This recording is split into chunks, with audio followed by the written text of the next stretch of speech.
Hey YouTubers, Mike Martin's here, Mike Martin's channel. Happy Tuesday everybody. Big hug to everyone watching my channel. Guys, don't forget to join me, Mike in the Night. And people that are sending me emails, if you want to call in and call into the show and remain anonymous, let me know. I'd like to have you on a Mike in the Night. And Trends in the Housing Market, Wednesday, aka Thursday for you guys in Australia. And Mike in the Night is Saturday night, aka Sunday for you guys in Australia and New Zealand. So I got a beautiful, long-winded email here from JR. And JR lives in, it's a female, lives in Sydney. And she describes the email as a snapshot of what life is like in Sydney now. That's a really good email, so I'm going to read it to you guys. It's a little bit long, so brace yourself, get something to snack on. And she would like to remain anonymous, so we're going to go by JR.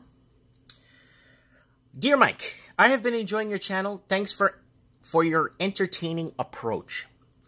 I would like to donate into your tip jar, but I live in Sydney and have a mortgage, and therefore have no spare money. Oh, don't worry about it.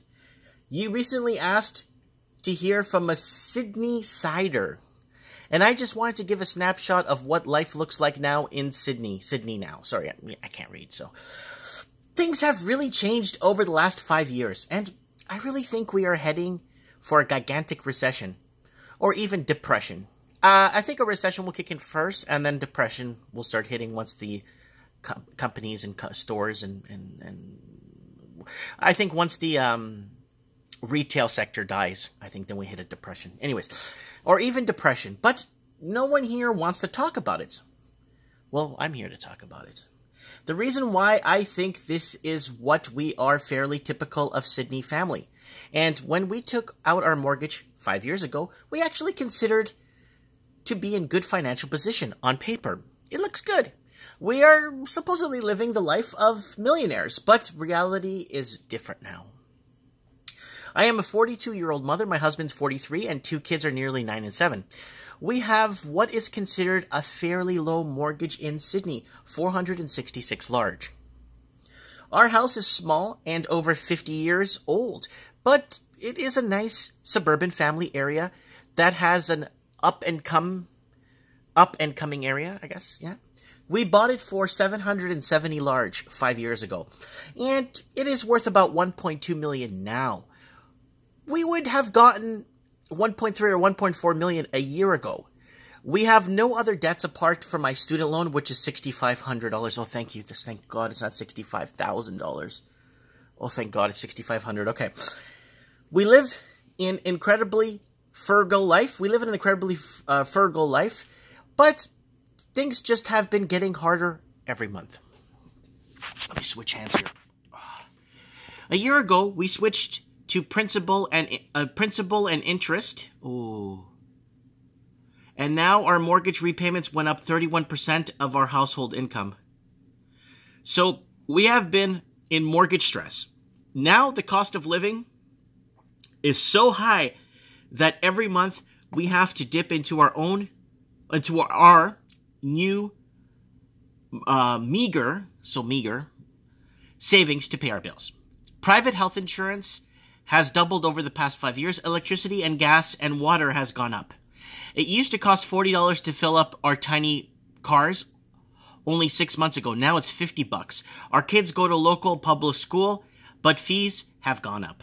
Groceries are expensive at the Woolworths, so we now shop at Aldi. There is a terrible drought across Queensland and New South Wales at the moment, so groceries are just going to get more expensive. We try to keep our bills down wherever we can. We keep chickens to give us eggs. I grow vegetables. I try to walk as many places as possible and not use the car. I don't have a gym membership. I buy secondhand school uniforms. We drive a 2007 Ford Fiesta, which is getting too small for us, but we don't want to take a loan and get a new car. Don't take a loan. And a 1996 Holden Barina. I don't even know what that is. It's probably like a Chevy Monza or something. Anyways, I'm not making fun of it. We rarely eat out and never ever buy takeaway. We've cut down on our alcohol consumption at home. We don't go to movies, are too expensive. Our furniture is all secondhand, and we try and do as many house repairs ourselves. That's really good.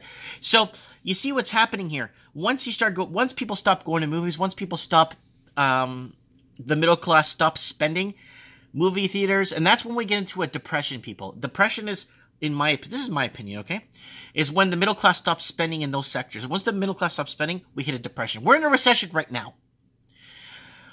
Depression is when people working at the movie theater lose their job because no one's going to see movies. That's a depression. My husband is an IT consultant and has a good salary of $140,000 large per year, but works incredibly long hours, usually 10 to 13 hours a day. And I gave up work to be at home with my children and study. I recently graduated and got a casual part-time job as a librarian. I don't want to work full-time as I feel the children are too young, and we live 20 kilometers middle belt from the CBD. And it's difficult to make the logistics of picking up the kids from and after school care on time, 6 p.m. work for us. So it's hard for them to make it work, picking up the children and stuff. Also, my son has some emotional and behavioral issues that needs therapy outside of school hours. Being at school all day from 7 to 6 p.m. Wow, you guys. Wow, that's a lot of hours. Is not working for him or us as a family.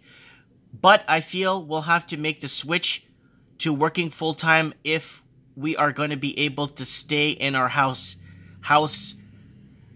as we have little spare cash. When things go wrong, which recently have happened, when our hot water heater broke, our dishwasher broke, our garage door broke, the car broke, and the car rego was due, all in the same space of a month. Yeah, guys, you know, that's the reality of things.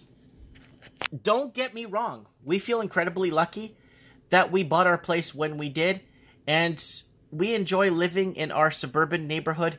And in Sydney, a lot of Sydneyans' entertainment is free, the beaches, and great outdoors, and we try to make the most of it. We have the modest tastes and don't need fancy clothes and flash cars to be happy. Good. Good. And I'm not worried too much about our house falling in value, as we bought our house before the booming prices. But when we took out the loan on our house, our mortgage advisor tried to get us to take out more. But we didn't feel comfortable doing so and kept it down. So I am worried about the general economic climate, as there are so many more people out there who borrowed more than what we did to get a home. I know people who have $800,000 to pay on their mortgage, and I don't know how they do it. There are lots of shiny BMWs around, and everyone is hopping on planes and hopping on planes and going to Hawaii. So see what's happening, people? Or skiing, throwing expensive children's parties, going out to fancy restaurants. I feel as though a lot of people have their heads in the sand and are ignoring the warning signs. On paper, our finances used to look good. In fact, we are supposedly millionaires, but a snapshot of our day-to-day lives is entirely different, and I think things are going to get worse, especially when those interest-only loans expire. Stay true and keep up the good work. And she wants to remain anonymous. So, just call her JR, okay? From I think the TV show Dallas or Nuts Landing. I think it was Dallas, JR. Anyways, let me know what you guys think. You know, the party's coming to an end. And remember, like I said, it's like musical chairs. Remember musical chairs? Everyone dances around the chairs. And once the music stops, everyone sits down. And one person gets eliminated because they didn't sit down fast enough on a chair. And that's what's going to happen here. And the musical chairs are going to start at a neighborhood of, let's say, 26. And there's one chair removed. So there's 26 people running around the block. And everyone runs into a house when the music stops. And there's one person that's not going to make it to a house. And that's exactly what's going to happen when you actually You know, if you want to put it into that perspective, that's what's going to happen. Middle class isn't spending anymore. People not going to movies anymore. People not going skating anymore. People not doing a lot of things anymore that cost. People sticking to doing free stuff, which is good, very modest. But I just think, you know, $770,000. You know, my answer to everything is just get out. Just move to a small town, Wagons West. From Sydney, Wagons West. Head west. Find a really small town, 200, 300, 400 kilometers away. Work as a librarian there. Get transferred, and then the husband IT. Work from home. Work from home. Take a huge cut in pay. Try and get the equity you can out of the house and buy a place free and clear. You will live such a free life. You would start realizing that, oh, we could just drive to Sydney. It's only a 3-hour drive if we want to go back. It's not like it's disappearing. So that's my answer to everything, is just to move, to intermigrate within the country. And a lot of people, well, Mike, you know, well, no, you create your jobs. I left the big city. I opened a game store. It's successful. I'm doing well. I got another little project on the go for you guys. Follow my channel. Got another little thing I got working on. You know, one thing she could do is sell from eBay. Watch my eBay series, starting a business from scratch, from home. And I'm blown away with how big the online market is. I think Amazon only has 22% of the market. There's so much online out there that you could list. I don't think Amazon could cover. I think how everything's going online. I think everything. How are you going to cover 7 billion people online?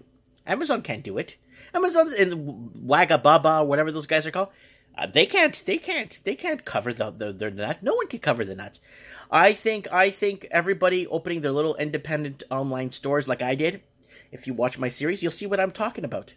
I don't know what, like I called my tax man today, I called my accountant. I'm like, hey, bud, I made this much on eBay. He's like, really? I'm like, yeah, that's in 6 months. He's like, really? I'm like, yeah, it's happening. You know, I didn't think it was going to come this fast. So it happens. You gotta really think outside the box, and then you could get better schooling because there's less kids to the classroom if you're in a small town. There's so many pros. There's a lot of cons. Yeah, you're away from the big city. Ooh, there's no movie theater. Well, make a movie room in your house when you end up buying a 7-8 bedroom for $300,000. Anyways, guys, let me know what you guys think. There's a lot of good deals outside of Australia right now. A lot of prices going down, especially in the mining city, Perth.